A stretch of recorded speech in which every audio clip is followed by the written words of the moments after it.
Hello, everybody. Welcome to Innovate State. This is actually our last Innovate State event for this school year. Can you believe it?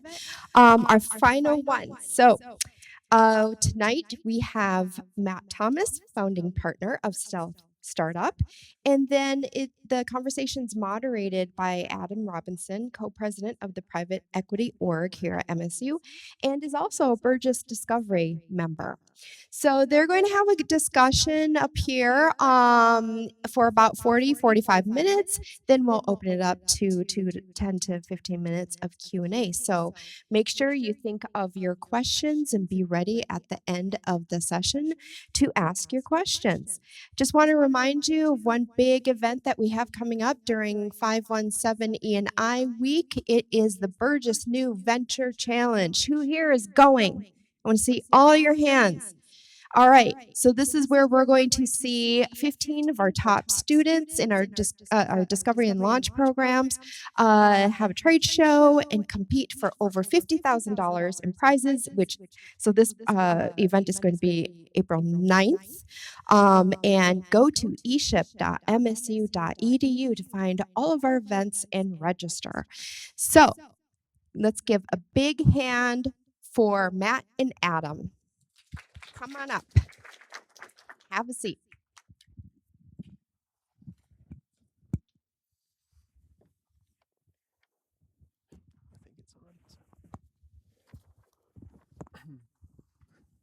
Awesome. Well, thanks for being here, Matt. Obviously, I think I can speak for the audience here. Super excited. And so I think a great way to start this is through a little introduction. I think for those in the audience that don't know you, who are you? What have you done? And maybe just a general piece of advice to start it off. Yeah, first off, go green. Okay, just make sure this thing's still on. Well, Matt Thomas, again, thanks for having me. I'm a Detroit native. I went to Southfield High School, ended up here at Michigan State eons ago, which was 2005. Started my journey here, then ultimately led me to Chicago, where I worked in a few different roles, to then California, founding a tech startup, then going and working into this tech VC space with some of the top companies, Amazon, Microsoft, and right now launching a venture capital fund. Awesome. Well, I don't think my mic's working. Did you click that? Okay. So obviously, I think as part of this, you talked about kind of your journey into Chicago before California, and I think a piece of that that's interesting is your start in sales. VC wasn't the first path for you, and so can you touch a little bit on what that journey was like and why particularly sales is where you started, and then two, kind of where those experiences that you gained from the sales type role led into VC and helped you down the road? Yeah, so, funny enough, my mother, she worked at a law firm, it's called Dickinson Wright, downtown Detroit.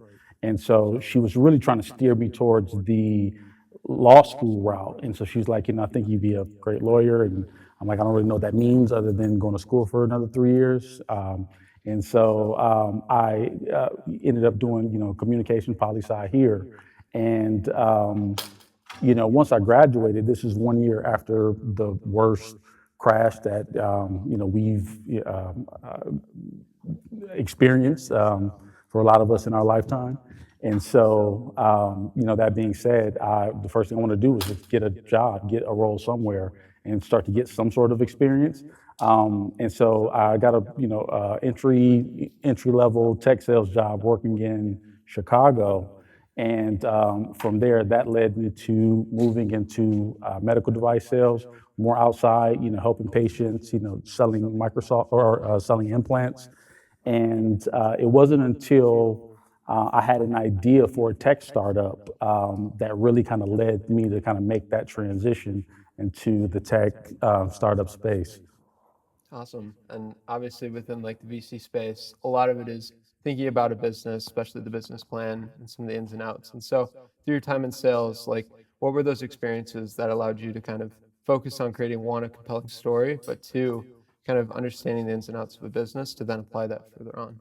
Yeah, I think that when you're working in sales, one thing you start to realize, whatever you're into, if you're on the entrepreneurship route, or whether you're working corporate, advocating for your projects or some of your like engineering sprints, you're always selling, regardless of the industry or what that profession is, to those higher ups. It could be those internal stakeholders, as well as some of those individuals, I guess, key customers as well. And so when I started within sales, I think it was really just taking that customer centric approach and kind of really learning what that meant in terms of how to apply it, how to show up, how to be a professional.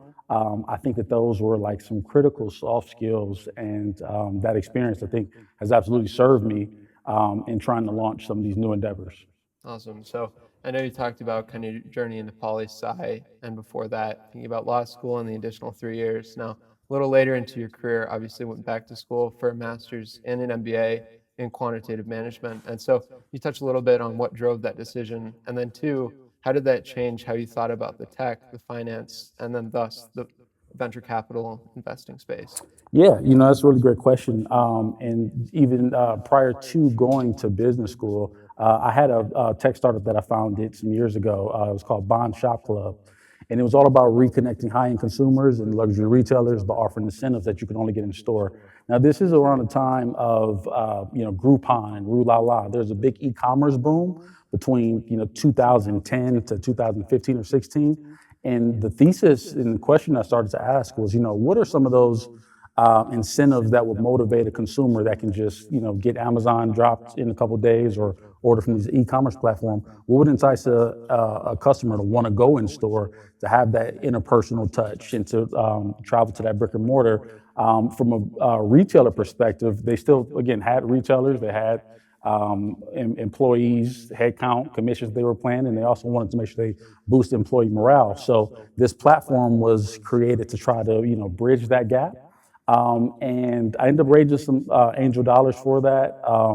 I had a tech CTO. He just really overpromised, underdelivered. So I kind of shelved that project for some time. But I had some letters of intent with several retailers from the LVMH group that were really interested. With a lot of people trying to do some window shopping in the stores, but then look for discounts online when they got home. And so they were really going to combat that and to kind of retain that customer value and maximize their ability to serve those customers, but also didn't want to dilute the brand by saying we're offering discounts and we're offering all these various incentives. And so that being said, when I was, time to go into creating a marketing strategy, get into the financials, what does the go-to-market strategy look like for this omni-channel type of strategy? These were the things in which I was, plagued with. And some of those things took me a little bit longer than I would have liked in terms of trying to put this, package together and move that from a great or a good idea to like executing this as, a high probability of success for that particular venture. And so after shelving that project, that's when I decided, I want to take that Kobe Bryant approach of getting back in the gym. And so that's what led me to Pepperdine out in California, got the MBA from there. And then from there, I was ultimately recruited by Microsoft, and that really kind of kicked off like the next phase of my professional career. Awesome. And I know you touched a little bit on it there, whether that was struggling with the CTO, some of the fundraising and having to go through that process. I think something for the audience, for those that maybe are thinking about starting a business or currently going through that, what's one thing you noticed or kind of went through that you think people honestly overlook when starting a business or in those very early stages? Yeah, I think that when it comes to those individuals that are interested in working on these entrepreneurial endeavors, I mean, having that passion, having that drive to kind of solve that problem, I think is key. But when you start to think about pitching or raising some sort of venture capital, or if that's the right route to go, there's other means of financing and raising money to kind of launch that venture. Ensuring that the financials and like having some sort of like growth strategy in mind, and also two ways of minimizing certain risks based on market conditions. That being said, a lot of entrepreneurs right now, they may be looking of creating like the next wave of that AI application. Although I think there's a lot of great ideas, companies like Anthropic and OpenAI are just really moving at the speed of innovation, and so in a couple weeks they could ultimately disrupt what that great idea could be. So that being said, one piece of advice I would offer to those entrepreneurs is to really think about creating some sort of moat, and really trying. And when I say creating some sort of moat of something proprietary, that would be something in which Anthropic, OpenAI, or some other incumbent couldn't easily replicate. I know that gets exceedingly difficult, but one way of thinking about that is, as opposed to connecting to some API for some other information, think about owning that distribution, like owning the entire workflow. And I think that those are ways in which at least from the AI startup space, entrepreneurs can think about creating successful businesses with opportunity of raising additional capital, but also better serving customers. And I think everything kind of boils down to that. Awesome. Yeah, I think that's very insightful. And I think one thing you mentioned a little bit earlier, going back to the CTO point, was one, I think being quick on your feet, especially in the entrepreneurial phase where starting in a business, competing with bigger players and really trying to find that moat. And so what experiences, whether that was from the sales or thus just working through different people within your network, do you think really allowed you to reach that level of one, being on your feet, but two, kind of working through that situation? I think it would be helpful to the audience to get a little more color. Yeah, so what I would say is there was a really interesting class that I took here. It was Philosophy 130. And there was, and I know this is probably coming out of left field, but there was a question on an exam, and it was like, how do you get what you want out of life? And the answer was, you help other people to get what they want. And I share that because through every step of the way within my career, I always thinking about how do I add some sort of value to this potential prospect, to this customer, to this potential partner. Always thinking about that, being in a place of service and offering something more than I want to just ask. And so that way, if I can learn some of the pain points or some of the, I guess, initiatives or objectives that some individual may have, if I can add some sort of context or support that journey or that objective in any way, then I immediately just added value, and that individual may say, hey, Matt Thomas was a great person to add to my network, and there's value in having this mutually beneficial relationship. And so I'm always trying to think about that in these exchanges of, where is it that I can add some sort of value and be of support and help other people to achieve their goals. Awesome. I think this is an interesting point, really being people focused. Obviously, it's a person business. And I think with that, touching on this mentorship piece, was there a big mentor for you that kind of pulled you through, maybe initially into the VC space or throughout starting a business?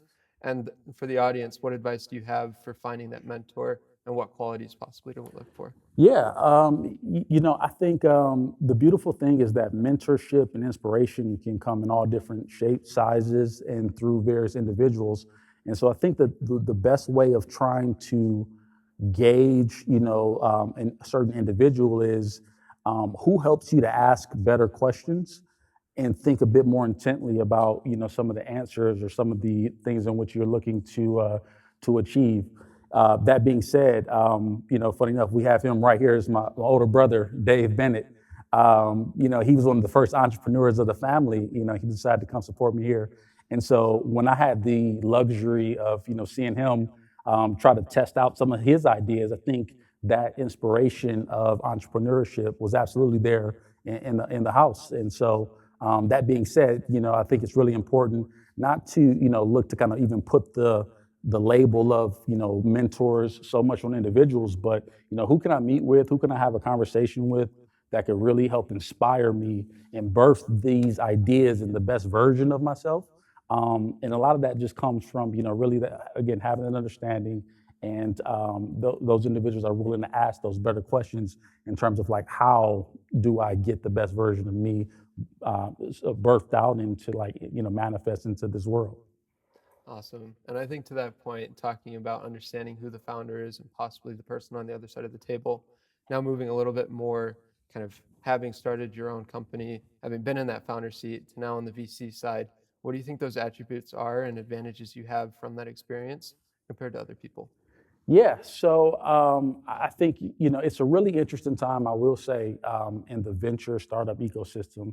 Again, every VC is nervous that they're going to cut some big check to a company that ends up being a feature of one of these large language models or foundational models. And so that being said, I think that the best attributes right now for some of these entrepreneurs and the ones that individuals may really want to take heed to are those that are really high agency, high action. I think with the introduction of just technology that just permeates throughout our lives, we can be a bit lazy in certain instances. And I think those individuals that are willing to take action, to work diligently and relentlessly towards creating and or having some sort of progress being made, those are the individuals that go to VCs and they have conversations with customers, and they don't necessarily paint the picture of what this idea is. They'll tell you, this is what I've done, this is how far I've come, these are the blockers that I currently have, these are some individuals in which I love to have conversations with to make sure I'm thinking about certain things correctly. And I think in turn, that creates allies and those that want to advocate on your behalf, because you're not necessarily presenting them with your desires and what your aspirations are. You're almost presenting an opportunity for them to be a part of that journey, to help shape that vision and help cultivate that. And I think that that's really powerful. And that really comes from those individuals that are really looking to, again, be more high agency and to say, I'm going to do and understand that I can't Google the whole, 10 things that I need to know about for starting a company. I think being an entrepreneur is absolutely about taking that action. Awesome. And I guess to that point on taking action, taking a little bit of a step back, we talked about your time at Microsoft and obviously at Amazon as well. Being at two of the biggest tech companies, what were some things you learned on the inside as far as how tech is played in and actually adopted into these businesses? And then two, scaled. I know we touched a little bit on AI, language models as a whole. Maybe it'd be a cool thing to touch on that as well. Yeah, I think it's really interesting because you can work at a large organization like a Microsoft or like an Amazon, and you'd be surprised how agile some of these teams are. I mean, if you look into kind of how Jeff Bezos organizes teams, it's kind of based on the two pizzas theory. He feels as if a team, you should be able to feed two pizzas, and so that's how small and agile. So there's more of a flat organization there. But what I'll say is that some of those attributes really kind of boil down to the same things of high agency. Those individuals that really look to have allies throughout the organization, throughout levels. Getting some of the even that executive, senior stakeholder buy-in. Those are the attributes of some of the best employees. And throughout within these organizations, I think that one thing you'll really learn also is when it comes to the partnership that a lot of these customers, whether it's early stage startups or even large enterprises, leading with empathy is probably something in which I can say is common amongst throughout these organizations. These customers are looking to partner and they want you to be a part of that journey and really understand their vision, some of those pain points, some of those challenges or blockers, and whether it's adopting tools, whether it's spinning up new environments and really trying to like wrangle and get individuals on one page, or if it's on the early stage startup side of things, if you raised a couple $1 million in venture capital, you really want to work with some of these tech companies that say, hey, what do we need to do to get you to 100 million? Obviously ambitious, but those are the kind of partnerships that they want. And so I would say having that active listening, empathetic ear is really important when it comes to like working alongside, whether it's even internal of working with some of those stakeholders or working with customers, of just really being empathetic and trying to understand where they're looking to go. And then kind of paint your solution or your product or your, I guess, objective accordingly and say, this is how we can kind of help, meet some of those challenges and areas in which we can support you, and just be a part of that journey and really focus on that partnership. Awesome. And I think there's a recurring theme here with partnership and two, finding those allies or people that you can trust in, as well as at the end of the day, they're going to get it done. And so to that point, I think turning it back to the audience here, what are some pieces of advice you have? I know you touched on finding those empathetic natures as well as the active listening, that one, they could start developing today. And then two, a few years in advance, what are those things they could be doing to really fulfill those? Yeah. Well, for one, I just even applaud everyone for being here. I mean, it just here at Michigan State, as well as in this room today. I mean, that shows agency, that shows action in and of itself. But as you are looking to move in your career, whether that's working corporate or whatever it is you're looking to do, or even go that entrepreneurship route, The reoccurring thing of just asking better questions. What are the pain points for this accountant, for this financial advisor, or this analyst, or for this engineer or product manager? How could I possibly create a solution that speaks directly to those problems or challenges? If I don't understand what those challenges may be, or I want to better understand and kind of test my hypothesis and test my thesis, I'm going to reach out to people that are within those roles. Like, hey, what do you really like or dislike about this opportunity? Where do you see certain gaps being filled within the current, technology space, or in terms of like products or professional services, or software, in terms of areas in which you feel as if there's what they would call white space, where not a lot of players are. Asking those better questions, having high agency, again, requires reaching out to better understand. And I would say more than anything, really try to just continue to immerse yourself, in this institution. Rest assured, I was just, telling some of the staff here, I have quite a few friends, and I've met quite a few Spartans along the way that are in Silicon Valley, that are across California, New York, and all over. And so as soon as you mention Tom Izzo, everyone kind of bows down and respects you a little bit when they notice where you're from. So you kind of have that advocate on your behalf. So I think maybe the last thing I would leave you with is,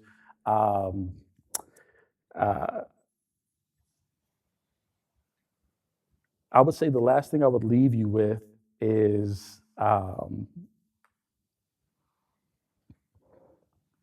never stop asking those better questions. I think that would be it. Awesome. And I know I can definitely speak to the point on kind of Izzo and the whole like MSU basketball. Obviously, football has been struggling a little bit as of A little late, bit. but maybe it'll turn around. Who knows? But obviously, hopefully, we can do well in the tournament. I guess now turning back, obviously, we touched on kind of advice overall for us going through college. But now looking back, I know you touched on that political science course and how that really was like a turning point for you. You learned a lot through it.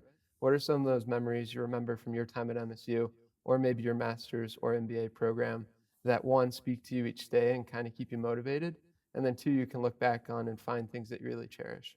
Yeah, well, when I think about my time here, definitely taking some, interesting walks at interesting times of the night due to certain, I guess, activities I was participating in after I was 21 years old. Walking over to Harper's, again, just so many memories. I don't know if they still have Minnas out here. Is that still a thing? You ever heard of that? A Minnas dub? I don't think so. Oh, interesting. They got rid of that. They used to be the kind of go-to spot at 3, 4 in the morning. So really interesting, I guess, experience and, memories that kind of come to mind here. And I think, also too, I kind of touched on some of the education. Again, went to, Pepperdine, got the MBA. After that, I ended up going to Fuqua to do a Master of Science Quantitative Management, which is essentially a data science course for those business-minded individuals. And, one thing in which has been the recurring theme, and one thing in which, I think a lot of those individuals that are interested in entrepreneurship, or even just, again, working, any job, focus on the data. MIT has a study out that's saying, the next year and a half, all the readily available high quality data will be depleted or used for these training models. And that's going to be one of the few moats. So whether that's how you're labeling things just in a simple spreadsheet, always focus on the data. And there's an art and a science to entrepreneurship, and I think creating some of these innovative solutions. And so if you kind of think about the artistry of you creating something that hasn't existed, but then there's also kind of a scientific formula of certain things and milestones you got to have in order for that particular project to kind of manifest, come to fruition. But so I would take the art and the science of things, but focus on data. That would probably be one of the things in which I kind of leave everyone with. Interesting. I know we've talked about kind of the three main buckets. I think it seems like we covered a lot. One, understanding who's on the other table. Two, like the data side, right? Understanding some of the numbers and the trends. And then three, being able to find that moat. Now, as well, continuing on this experience within kind of your MBA and master's, what advice do you have for those in the audience, whether maybe they're determining whether that's something for them? And then two, looking back on it now, is it something you'd still recommend? And then third part to that question, as a whole, what do you think was like the biggest experience for you? Was it learning the data? Maybe it was on the network side, or maybe as a whole, it was just the experience. Yeah. So I would say when it comes to, if I would recommend, or like what are some of the things you might want to consider if you're looking at additional, graduate work. If you feel as if, you're not so focused on what job you're going to work outside of this degree. I mean, if you kind of focused on just hitting certain milestones of, I want to get this degree to get this job, and you're kind of keen on that, you may not be as, I guess, from an intrinsic perspective, you may not be feel as if you're rewarded in such a way to continue graduate work. But I think those that are really interested in learning, of being better, being sharper, that are saying like, hey, yeah, there's things in which I can run through, Claude or Chat GPT that can kind of help me with some of these models or some of this analysis. But I want to understand that. I want to be able to kind of walk and teach this to other people. I think that if you want to really understand things at the theoretic level to some degree, I mean, you really want to continue that education. We're seeing, quite a few CEOs talk about, the humanities and human sciences and going into some of those more soft skills outside of engineering because the technology is advancing so fast. And so that's where I kind of mentioned the whole art and the science to everything. Even, when it comes to understanding theories and probabilities and statistics and all the modeling of the world, can't really, impact or have that human element towards, again, creating empathy, talking through the pain points and getting people to really understand, what my vision is and paint that picture and to get those allies. That's more of that art. And so I feel as if, again, moving forward in this landscape of, where everything's going to be, let's just kind of, run it through a model or run it through, OpenAI or something like that. I feel as if, those individuals said, I want to, understand the gaps. And so maybe if I give you one, or right now, there's an issue with like memory and caching. Some of these models are a bit heavy. And so what you'll start to see is a lot more individuals look at like edge computing, that can handle some of these models right from a device. So how do you start to think through bridging that gap to, almost like more offline AI that are, embedded within, physical, I guess, physical devices or for manufacturing and things like that. There's still a lot of room for innovation, still a lot of challenges that some of these model companies, aren't necessarily telling you that they're having. Part of it is resources, part of it's compute, and also too, again, part of it's latency, memory, cache, and things like that. So, and also, I mean, if you think through just a RAG model or a RAG LLM and how that queries and using like semantic search and things like that, how much am I spending on compute and spending on these resources to ultimately get that answer? There's still a big gap between, where things will ultimately be and evolve. And so, again, asking those questions, but understanding things at the foundational level is really going to be, what it takes in order to fill those gaps. Awesome. Well, I think this is a great point to kind of shift back to your time at Amazon. I know I touched a little bit on Microsoft, so I think now looking, what was kind of like that journey to Amazon, finally getting that job, and then two, your experience through that job. What do you think it was like for you? I mean, obviously working within like the VC BD part of the business. Obviously, I think that probably helped your interest within VC further. And then the second piece of that were the patterns you started to notice, whether that was AI, whether that's things that businesses were doing well that you guys specifically looked for. Yeah, so after I left Duke, this is when I had the opportunity to go to Amazon, working with the startups group. And so I was working as a venture capital business development manager. So I was working with all tier one and some tier two VCs, mostly in San Francisco, around the Bay Area, some in New York and kind of scattered across the US. But essentially, we were like the concierge for these VCs when it came to offering support for their portfolio companies. So once a big VC would cut, a seed or Series A check into a portfolio company, we wanted to be the team that really support and kind of help that startup to go to market and say, hey, you just got this capital. What are some of those next milestones you need to be in terms of revenue or growth? How do we introduce you to certain customers that we may have some alignment with? And if you have some sort of product that would go in the AWS marketplace, how do we connect you with some resources to kind of get more exposure and ultimately, again, just kind of serve that customer, that startup customer in any way that we could? Awesome. And I think for those in the audience that don't know what a tier two and a tier 1 VC, as well as kind of the overarching theme of VC, maybe a little description I think would be helpful. Yeah, so a tier one VC is going to be like the marquee, more traditional venture capitals. And if you need a few names, there would be Sequoia Capital, Andreessen Horowitz, Green Oaks. There are a few others, and I'll be quite frank, it gets a little arbitrary in terms of what a tier one and a tier two is, outside of a few big names. And I share that because what we're starting to see is a lot of founders that are saying, hey, I don't necessarily want to just give up so much equity on my cap table to say I have X, whatever VC on that. So I'll work with a tier two VC, meaning someone that may manage, under $1 billion in assets. Maybe they recently raised a fund for, 100 or $250 million that are probably more so in the earlier stage.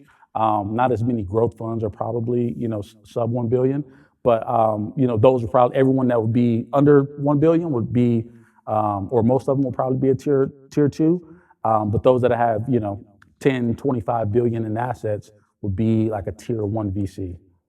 Awesome, Matt. And I think now to touch a little bit back to the time at Amazon, you talked about seeing a vast number of businesses after the seed stage possibly to help grow. What were the things in those businesses that separated one was maybe a so-so versus a stellar that was really going somewhere? And then lastly, maybe one of those startups that was struggling. What do you think was kind of that it factor? It's a really interesting question. I guess I'll even touch on the latter. The startups that tended to struggle a bit were those that were that didn't necessarily own any part of the I would say that they were nice to have platforms, but they didn't necessarily have product market fit in terms of the real problem they were looking to have. And they may have kind of overestimated what that market would be or their ability to capture some of those customers. And I think that makes, certain, startups, a bit more difficult when it comes to like raising successive dollars or ultimately being a successful and at some point in time, hopefully profitable business. And I think that the customers in which, those startups that ultimately, were doing well and were good stewards of the capital that they received from those VCs were, I guess that was kind of an answer. The first thing, they were good stewards of the capital. They weren't looking to grow too quick. They weren't looking to kind of add too many headcount, and they had clear direction on where those milestones and goals were that they needed or wanted to hit to ultimately raise, that next round of funding. And I think that those founders were clear on, kind of staying away from some of the vanity metrics. They didn't necessarily care too much about if TechCrunch or some publications did, articles on them, or they had, like all of this, I guess, attention from like Fortune magazine. They were really keen on, building and growing a sustainable business. And so being stewards of that capital, again, was one. And then I think another thing was they really understood that, outside of building on top of a hyperscaler, and the hyperscaler just like Microsoft, Amazon, or Google. So we're using these, 3 companies for compute and for resources, so we can deploy in the cloud and we can be at the edge and things like that. A lot of the best founders really wanted to make sure in which they created some sort of moat and own some sort of workflow on top of those hyperscalers.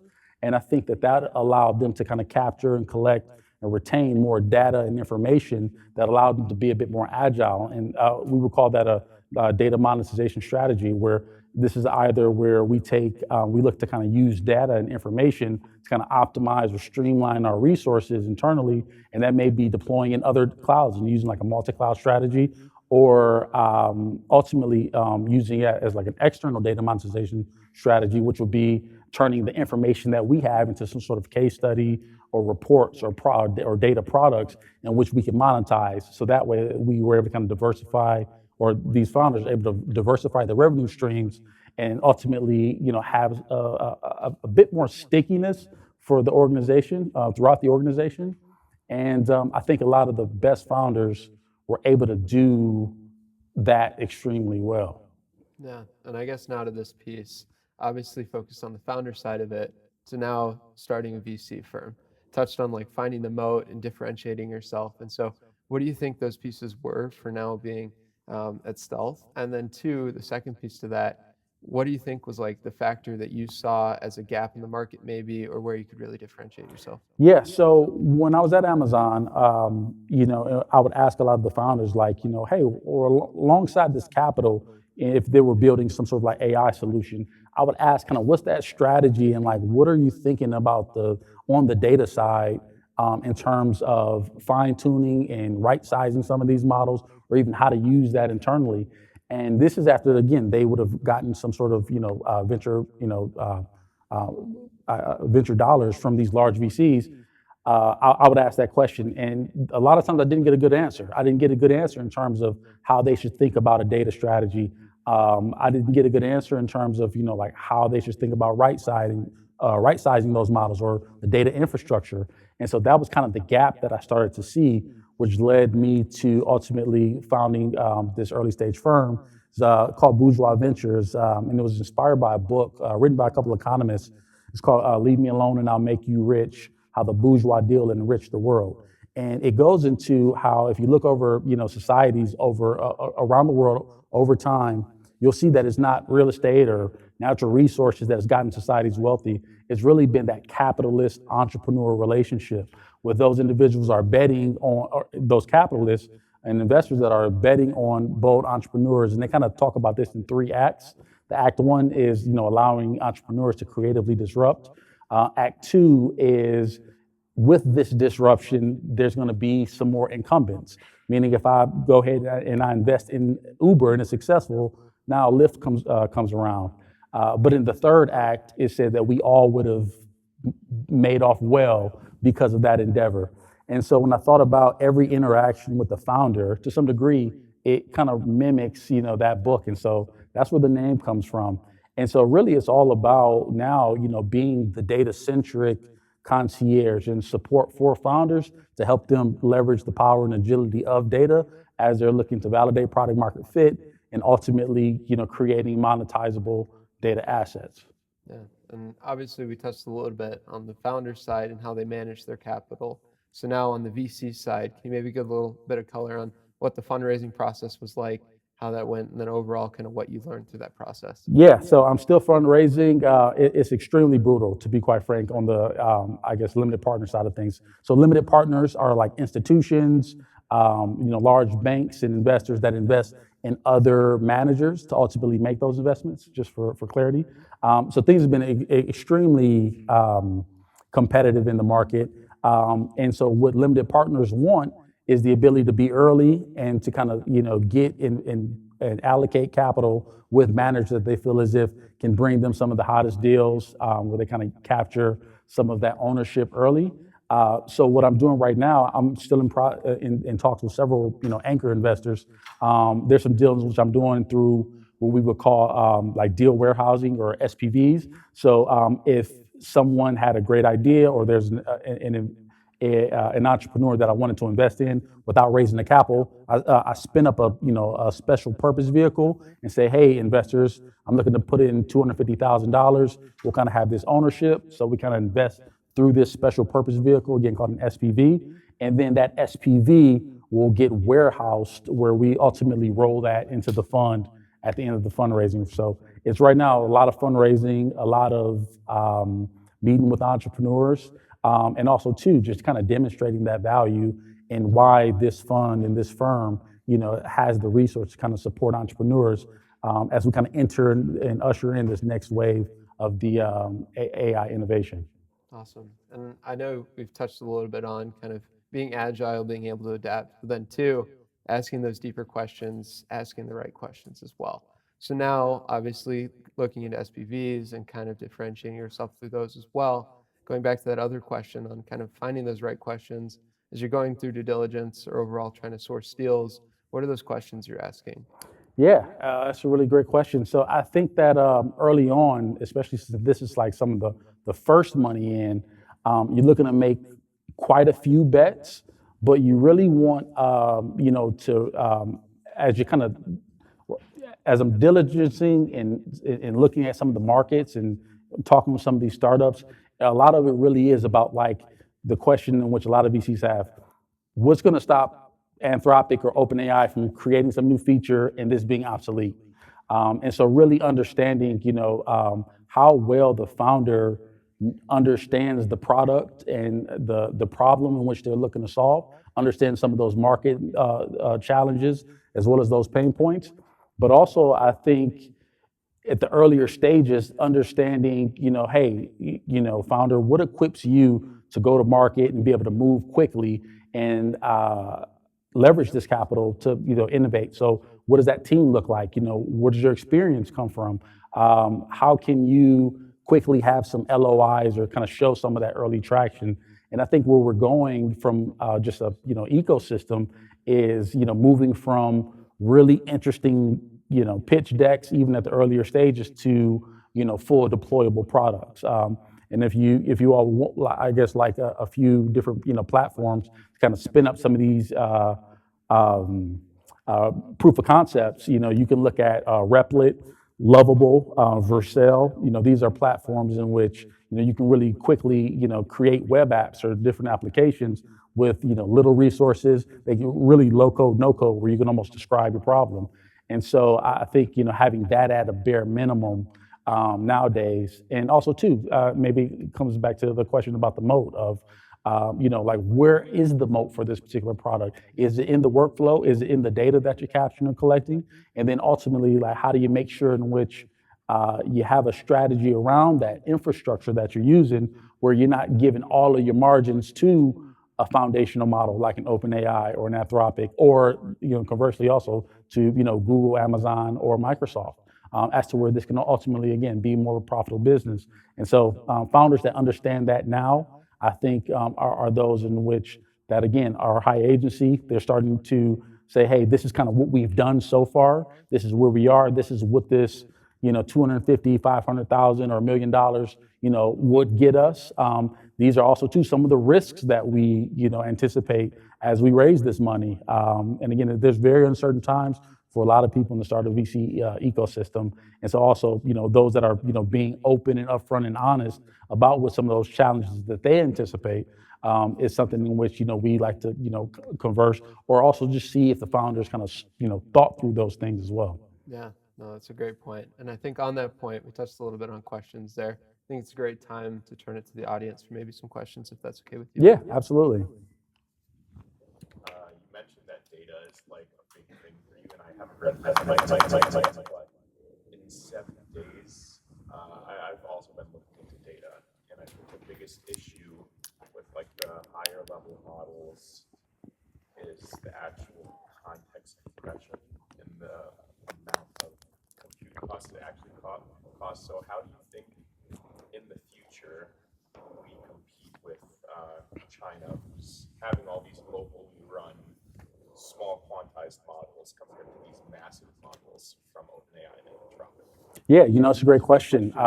And so I think what you'll start to see, as opposed to LLMs, of large language models, we'll see smaller, compact SLMs, small language models. And so essentially, these will use some sort of, RAG, which is a retrieval augmented generation, just for kind of for the audience. And so it's kind of a way of saying, as you're using natural language to search these models, how do we quickly find the specificity and relationship to certain things within our database to ultimately give you that prompt or give you that answer? I think that those models will start to become a lot more compact, living at the edge, personally, is kind of what I think. And kind of to your point, I mean, if you look at Kimi or Quinn, or, some of those open source models. Oh, do you? Yeah. I built a data simulation engine using those, which indexes code bases and runs data simulations for the code bases, and then loops that back into the main model, so it has a recursive effect. Oh, interesting. And so I'm kind of even, to that point, I mean, I think a lot of these models will start to be open source. I mean, an AI model or having some form of it will be the same as once you have the internet, you can leverage a Google web browser, DuckDuckGo, Yahoo, or whatever it may be, as just kind of that means to, having the internet. There's going to be various models that are kind of the means towards getting some sort of desired information. But I think a lot of them become a lot more compact and living at the edge. Anything else?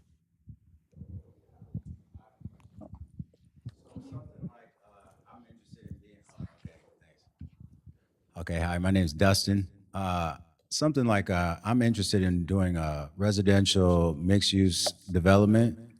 Something I'm estimating at about 50 million max or around that range. Is that the kind of thing that could be a special additive to it also for the trust fund, or I mean the venture capital? So you looking, just for clarity, like a mixed-use commercial, residential? Yeah, I'm thinking something like a Target on the first floor and residential 6 floors, 7 floors. I think the zoning is 6 floors, so 5 floors of that, and then commercial, Target, grocery, things like that, pharmacy, all in the same building, in an area like a 2-acre area size-wise, and then another acre for parking maybe.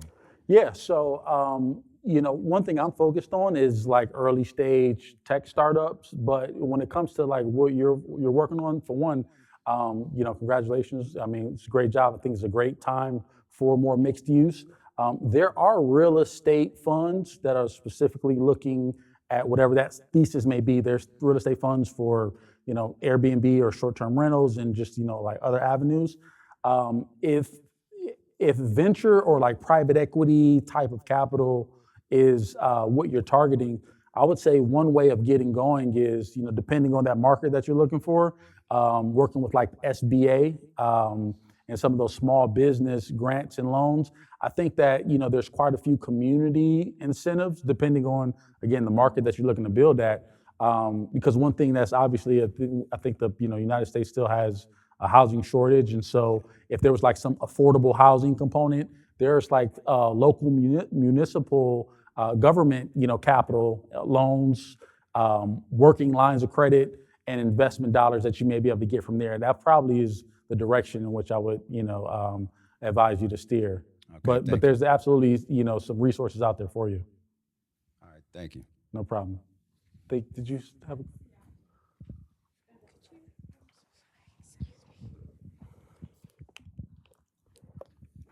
Hi, thank you so much for coming and speaking with us today. No problem. I guess my question would be, if a certain venture capital doesn't go as well or not like you thought it would, how do you kind of bounce back from that?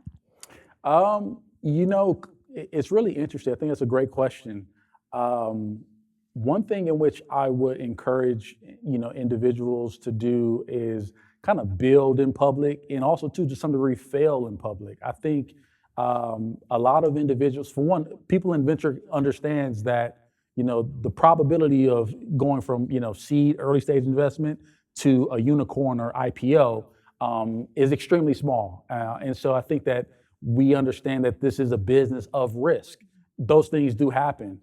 And I think the most important thing is to try to fail fast and ultimately learned. And so even if you're, when I say failing, but just making some of those mistakes and saying, how do I pivot? And that could be pivoting an organization or pivoting a venture or pivoting and going to something else. Because I will say that, really validating product market fit to get, call it hundreds or thousands of, buyers or customers that feel as if they see so much value in a product is extremely difficult. And so there are a lot of, not necessarily failures, but lessons. And so I guess the best advice is to, take that opportunity head on and understand that you really can't lose at the end of the day. You can only just have one lesson under your belt. And I think that makes for a much more interesting story than I just have an idea. Thank you. No problem.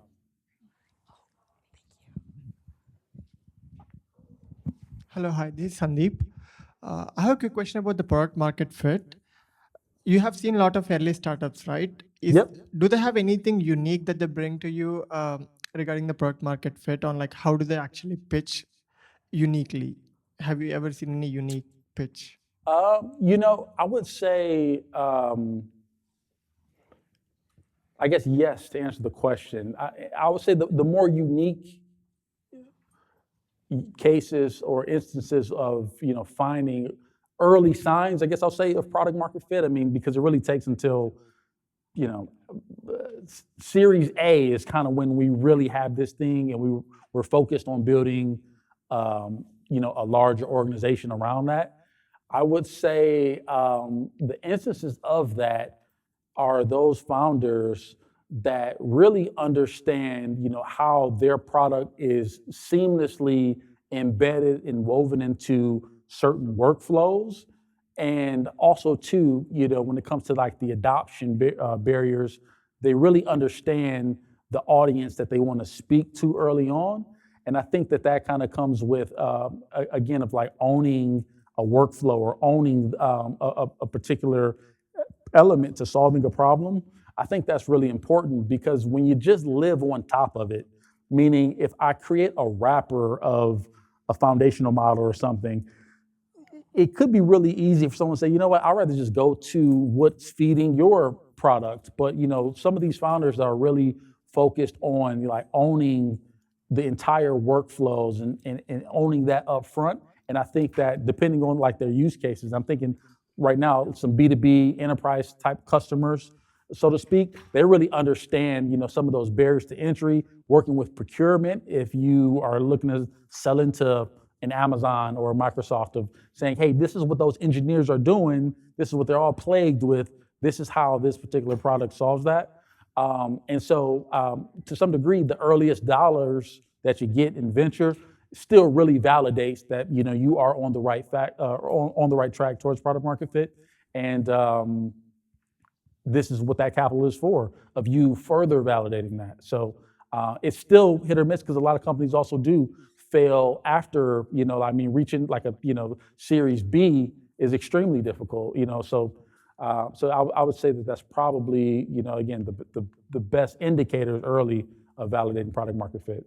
Cool. Thank you so much.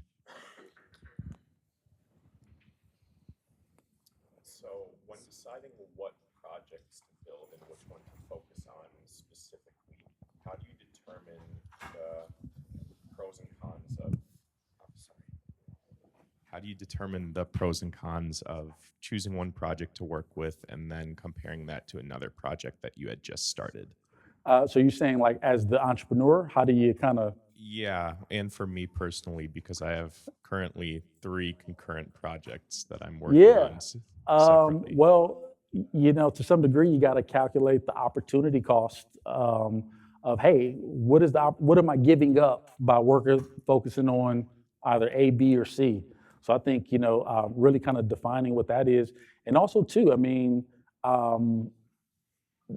the easiest or the best answer I could give you though is, which project are you willing to struggle for? And in terms of like validating and putting all your effort and energy into becoming successful. And I think the thing that draws you the most is probably, I think it's the thing that draws you, but then also validating that there's a market to ultimately sell and build and kind of validate that. I think that it should be the project that feels like you can't not work on it.